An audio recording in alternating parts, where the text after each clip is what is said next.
dome, Wastelander. Chapter 2. Micah, Winter 2034. Wallace, Idaho. Micah didn't know how long he'd been running for.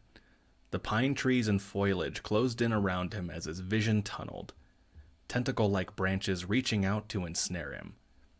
His arms and legs sent debilitating cramps through his nerves as they pumped and pushed him towards freedom.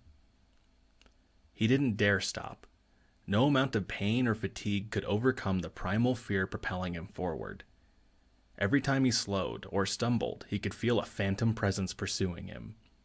After what felt like an eternity, he had finally broken out of the thickest portion of the forest.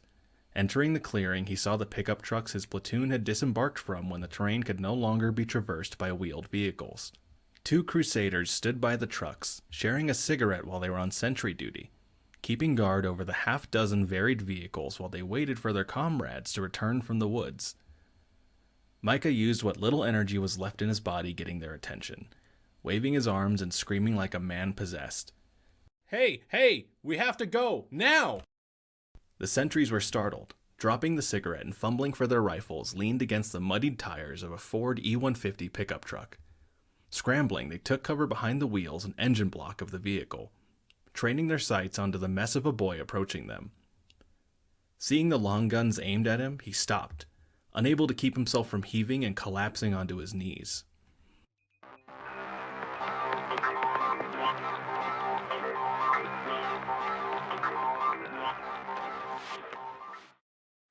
Alrighty, so this is not an ad break because I don't have advertisers or sponsors, but if I did, they would be right here in this little intermission thing. But since I don't have ads or sponsors, what I will do is say thank you for your patience. I know the uploads have been really slow. I've got a family life going on. My producer and partner, Eliza Blue, moved in with her kids, so I've been doing the stepdad thing and have been learning to cohabitate again. We also got this studio done for the podcast and for Eliza Blue or Hannah's music and vocal work. So hopefully things are sounding better. I would really like to plug my producer, Eliza Blue 93 on TikTok. She's Eliza Blue 93 on most things. She did the tracks that I now use for the podcast, and that's been an excellent help. It has really done great things for the vibe of the podcast.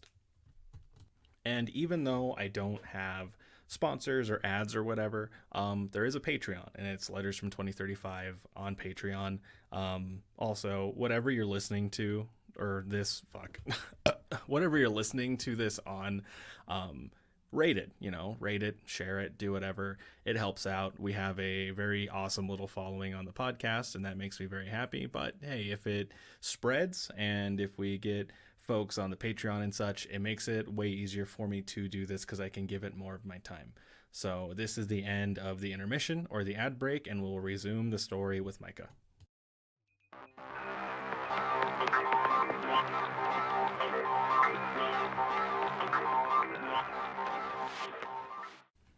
Micah?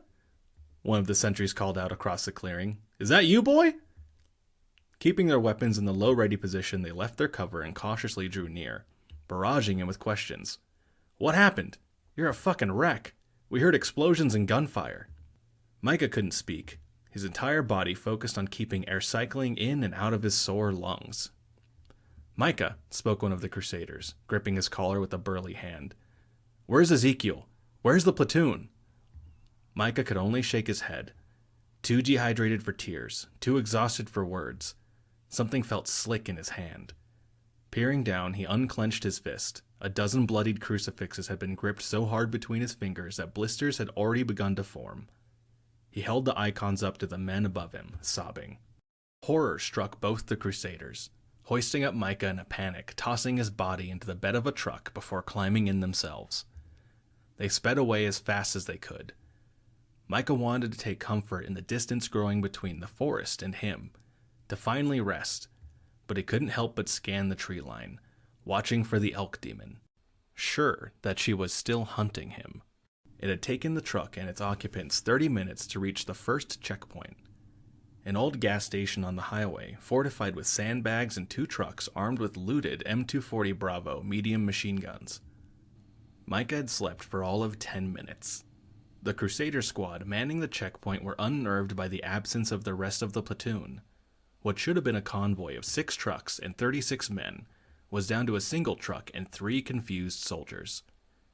The squad leader berated the driver for answers, none of which he could answer. Giving up, he simply jabbed a thumb back towards Micah. "Ask the kid, man. He's the only one that walked out of the woods." The squad leader and a medic clambered onto the truck's bed, the squad leader introducing himself while he sat on a wheel well as the medic looked Micah over. "I'm Corporal Jones. You're with Ezekiel's platoon, right?" If the medic had any training, it didn't show in how rough he was with Micah, cutting open his shirt and jerking his body around to look for injuries under the ichor-soaked clothing. Yeah, was all Micah could muster.